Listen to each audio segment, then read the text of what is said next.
Okay, I felt the need to make this video, this little video diary / recap of this trip, the school field trip that I just went on to a place called Enoshima Island, which is just a couple hours outside of Tokyo. And I just felt very compelled because the experience was so incredible. And it's just such a short ride away from Tokyo. And I feel like when people come to Japan, they always go on the traditional golden path. And I totally understand why.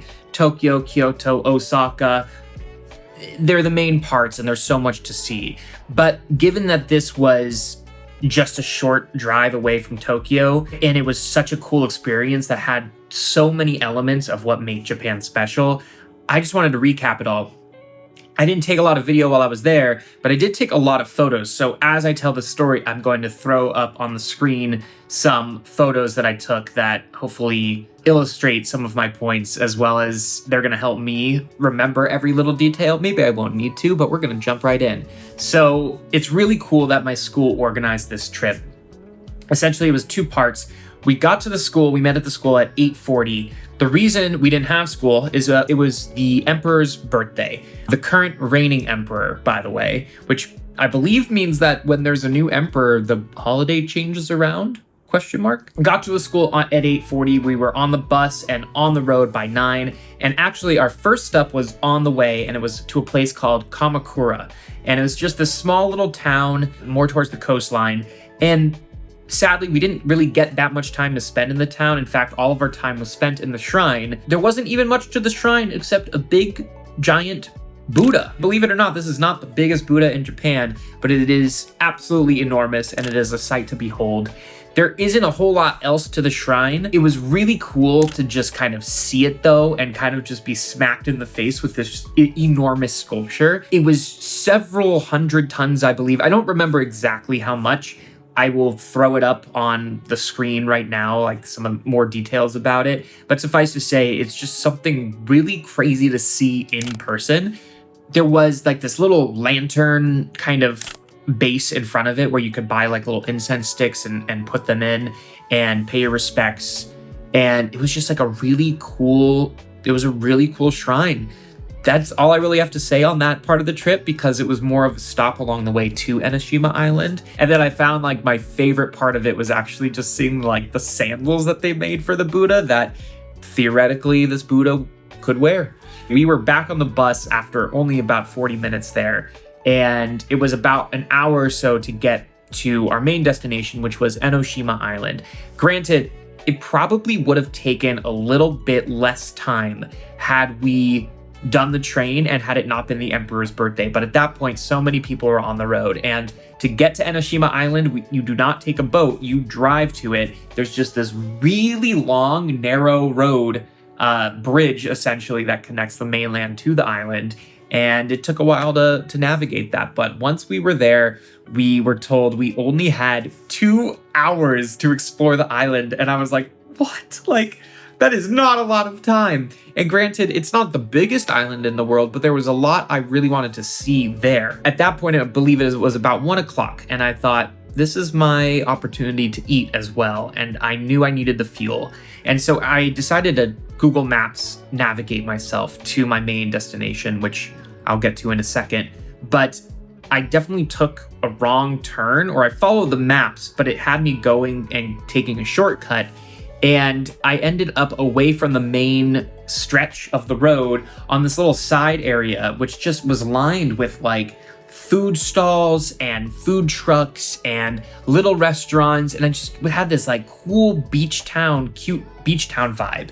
And I didn't want to overthink it. I stumbled on this like little burger food truck called Teddy's Bigger Burgers Hawaii. And let me tell you, it was so good. It was light though. It was nice. It was not like one of those burgers that you eat and you just feel like, oh, I need to go into a food coma or something like that. It was one of those burgers that you have and you just go, that was really, really tasty and really refreshing. I didn't get fries with it. I didn't get the cheeseburger version of it. So perhaps that would have done me in, but it was just the right amount of food and just the right amount of fuel, fresh vegetables, really good tasting meat, really good bun that fueled me up. So from there, I decided to kind of round this corner. Instead of following the main path, I decided to follow Google.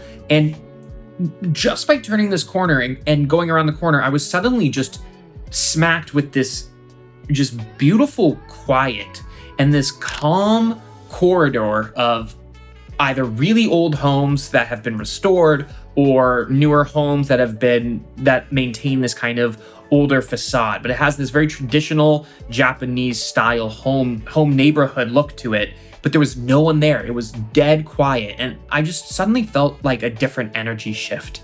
And it made me realize, like, wow, this town is kind of awesome. Like, it really transported me way more than the burger place did. It just had a completely different vibe. And one of the things I found really cool to learn about the town was that, I guess back in the day, it was actually where a lot of like lords and nobility had their summer homes. And since then, it's kind of become more of a resort town for Japanese people in modern day. But it seems to me like a lot of these old homes and neighborhoods and streets are still what they were all the way back then. And it was just like a really cool sight.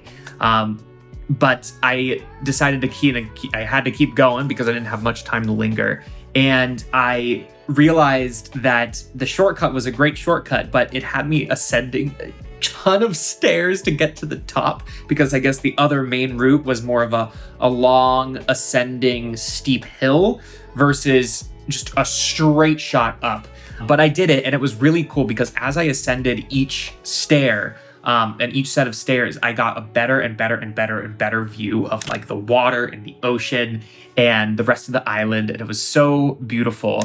And then eventually I got to the top of the stairs, and then I was suddenly just at like this shrine, and not like the main Enoshima shrine area that I was navigating to, but just like this other random one off to the side. And yeah, there were a lot of people there, but it just also kind of felt very cool to just kind of stumble into something like that. And that's actually something that's happened to me a lot over the last month in Japan. Like, I'll be navigating to my destination, and as I'm on my way, I'll just see something really cool. And it's just that like sense of discovery that I've been having over the last month has been exactly what I wanted from this trip, among many other things. Given I only had about 80 minutes left to explore before I knew I'd have to start making my way back, I decided to keep going. And now I was kind of hit with a fork in the road. I could either use the stairs to get up to the main part of Enoshima Shrine, or I could pay 500 yen to use the escalator. And anyone who knows me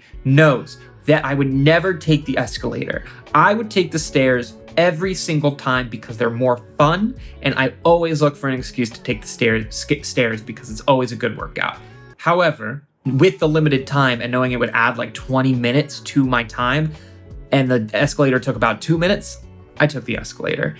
And when I got to the top, not only were the views amazing, but I was put into this like hub area where the kind of main destinations are of the island. There's the Enoshima Sky Candle, and then there's the main part of the Enoshima Shrine and the main district. But the first thing that I saw was cherry blossoms, and it was my first time seeing actual cherry blossoms in Japan. There was only one tree that had started to bloom. So many people were taking photos of it, and so many Japanese people too. So it was cool to kind of have it. This was like a lesson I learned immediately, was like how much appreciation locals have for nature and for their even immediate surroundings. And it's something I really want to take back home with me as well, is being able to literally stop and smell the roses and be like, wow, like there are many, many beautiful things on this planet. But for me, cherry blossoms aren't really a sight I see very often back in Los Angeles. And so to see them like in their proper environment, and I stopped and literally just stared at them for a little bit because they were just like so beautiful. There was a little lookout area as well with great views of the water, but I decided I needed to keep going, and I went to the Enoshima Sky Candle. And if you come to Enoshima, this is an absolute must do. It's only 500 yen to go up the Sky Candle. I lied about the escalator cost and realizing it was only 130 yen. It's 500 yen to take the elevator up to the top of the Sky Candle, but it's so worth it. It is absolutely beautiful 360-degree views of the ocean, of the coastline, of that part of Japan, as well as Mount frickin' Fuji. Now, I had seen Mount Fuji a little bit on the bus ride there, but he was kind of covered by clouds. But still, like, you have this 360-degree deck viewing area, and it's like inside this kind of windowed container, windowed room, essentially. But I was about to leave, and right before I left, I noticed this little set of stairs that took me up even higher. And I was like, what are those? And I realized I followed them, and up above is the actual roof viewing area outdoors. And even though you ascend just like a little bit more, you have way, way better views, and you don't have this like glass shield around you. So you could really just take it all in. It was freaking freezing up there because it was windy and it was cold, but it was an absolutely beautiful view. If you come to Enoshima, definitely do the sky candle, but when you do it, do not miss that staircase that goes a little bit higher so you can get even better views of the entire surrounding area. I wish I could have spent more time there. I took a couple photos and I tried to take it in, but A, I was cold, and B, my clock was ticking. So I decided to descend, but I realized I didn't want to wait in line for the elevator, so I decided to take the stairs down because you could, and it was like a little sketchy. Like, it was definitely, I think it was just because of the wind and the fact that, yeah, there were railings, but like, I don't know, it felt just like very not unsafe, but not safe either. But I decided to take it down. It was really quiet. No one was using it. And I got a couple really cool photos on the way down. I just felt like a very unique viewpoints of various other parts of that area. I got down to the bottom, and then I was like, okay, now it's time to get to the main Enoshima Shrine. And to get there required a lot of different sets of stairs that would go up and down and up and down. And all along the way, you are just kind of surrounded by restaurants and little cafes and little souvenir shops and little dessert places and food stalls. And I wish that I had time to really take my time and go through it, but I really just wanted to go see my main destination. And sadly, because the bus was going to be leaving, I didn't really have as much time. But if you come to Enoshima, take your time moving through it. I wasn't super hungry either, but I just really wish I could have stayed and absorbed things a little bit more. And I think that's a side note, I love guided trips because I love that everything kind of is taken care of for you. You don't have to think too much. You just go where they tell you to go and then enjoy. However, I do feel like when they give you free time, it's almost never enough time. And it's why I've really leaned towards solo, personally planned travel for the most part over the last decade or so, because when you do it on your own, you get to dictate exactly how long certain things are going to take for you. And if you want to speed things up or if you want to slow things down, that's completely up to you. And so I really appreciate and I love that my school just like put together this field trip in lieu of classes. But I definitely think if I came back, I would take the train and I would spend a little bit more time on the island.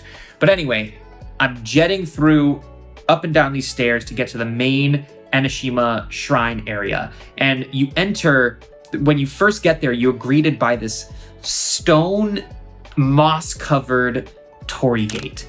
And it is one of the coolest things I have seen so far. It's hard to explain. There's a lot of red torii gates and a lot of white torii gates around. I don't actually know the significance of the different colors. I definitely want to look that up and research a little bit more. But this just had this kind of otherworldly, ancient quality to it. The moss covering, the kind of, it had started to rain a little bit and it was a little misty. So it had that kind of damp look to it, and it was just so cool. And you step through it, it literally does what it's supposed to, and you feel like you're transported. You've just kind of stepped through into another area. And then I went and washed my hands in the statue setup with this turtle that was spitting out water. You're supposed to wash your hands before you enter a shrine. That's like the best etiquette. And then I noticed another awesome thing, which was this statue of this dragon guarding a cave with a shrine and another torii gate. And I was like, what is this? And so just a quick background. And again, I could be wrong on a lot of this because I'm not an expert on Shintoism or Buddhism, but I believe that the main two religions of Japan are Shinto and Buddhist. And in Shinto religion, the belief is that notable places and things have spirits or gods associated with them known as kami. and the god of Enoshima Island is this dragon. I will correct myself in post and put it on the screen if I got that wrong.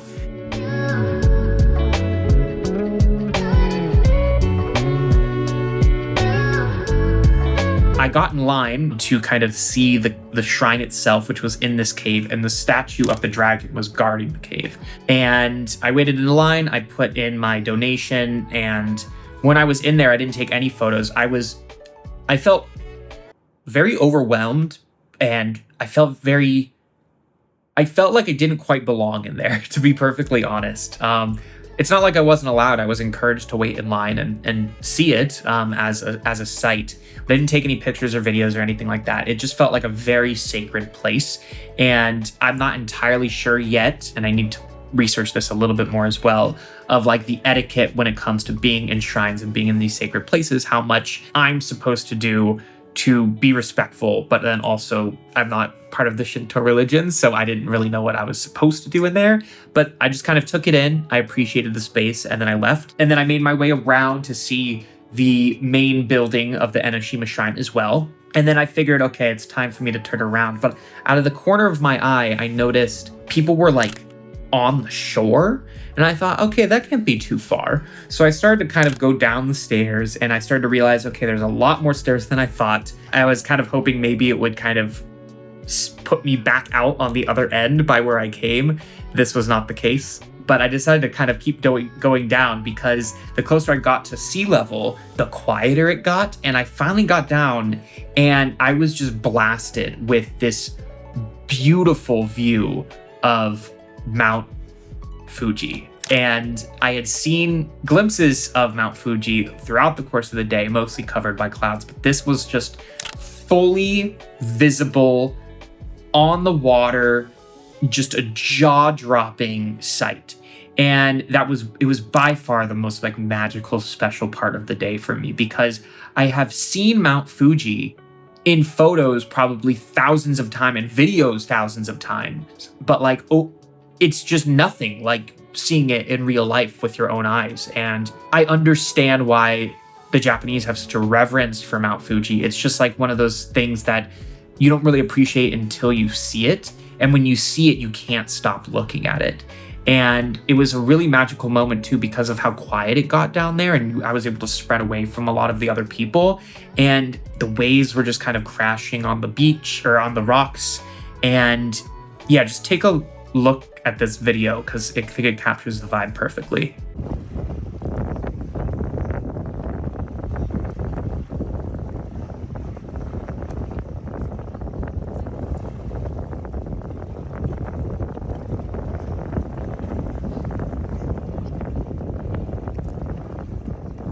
So I stood there for a good 15 minutes, just kind of taking it in, taking a couple photos, but really just appreciating it. And that was like the first moment of the day I slowed down, but also it was the last moment of the day, really, because I knew as soon as I left, it would be a journey back. And that it was, because I turned around and started running up these stairs, and there were so many stairs to get back. I had 20 minutes to make it back, and the Google Maps told me I had 20 minutes on the navigation to get there. And so I just started running, and my Apple Watch started yelling at me. It was like, it looks like you're working out. Like, would you like to record a workout? And I was like, sure. And I was just like trying to bob and weave. And one of my favorite parts about Japan is like the escalator etiquette in the city, where you stand on the left side of the escalator if you're not moving, and on the right side of the escalator you can pass. It's a passing lane. I love that. That's not a thing in America. People just stand on escalators and take up the whole space. It's really annoying.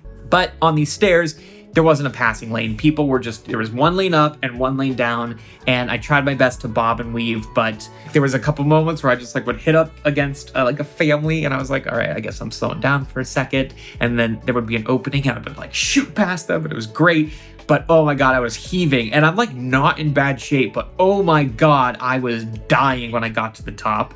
Then I had to start descending, but I finally eventually made it back to the bus with just like moments to spare, and I was sweating, and I took off all my jackets and everything, even though it was freezing out, and it was a really awesome experience. I wish I had double the amount of time there to explore it, but I highly recommend anyone coming to Japan to add it to their list if it fits, because you could easily just do a 4-hour half-day trip out there, take the train in, take the train back, and it would be a very worthwhile experience because it's got a little bit of everything. And I'll just end with this. On my run back to the bus, I had to go back down as well through that village I mentioned at the very beginning, and I saw this old lady. She must have been at least 75, 80 years old, and she was just watering her plants, and she had this big smile on her face, and she just looked very happy. And it was a contrast because I was sweaty and running, and she was just so chill and so slow and clearly just taking her time moving through her day. And it's what I'm realizing now is, having now been here just under a month, and granted, I do live a very fast-paced lifestyle right now with how intense my schooling is and the video stuff and the sightseeing and the travel and all this stuff on top of what I'm doing. However, Tokyo is a very fast-paced city, and it's very easy to get swept away in the speed of it and then just like the rapid fireness of it all. And it was a nice lesson and reminder that it's okay to slow down a little bit and just enjoy each moment as it comes. And I want to continue doing that moving forward as I move through the rest of Tokyo and take my time a little bit more. I'm very fortunate that I have several more months here to really explore it and take it all in. I still feel like I need to speed through everything because it took me so many years to get here. And now that I'm here, I just want to see it all, and I don't want to slow down because I don't want to miss anything. But at the same time, I saw this smile on this woman's face, and I was like, she's having the time of her life, taking it easy. So definitely something I want to do as well. So that's pretty much it. That's Enoshima. Thank you so much for watching. I'm honestly surprised if anyone makes it to the end of these videos because they're really just long video diaries for me, but I really enjoy recapping my day and kind of using it as a way to reflect a little bit. And I really enjoy bringing my photos and photography into it as well. So let me know if you want to see more of that. Otherwise, I need to do homework, so I'm going to end this video. All right, thank you.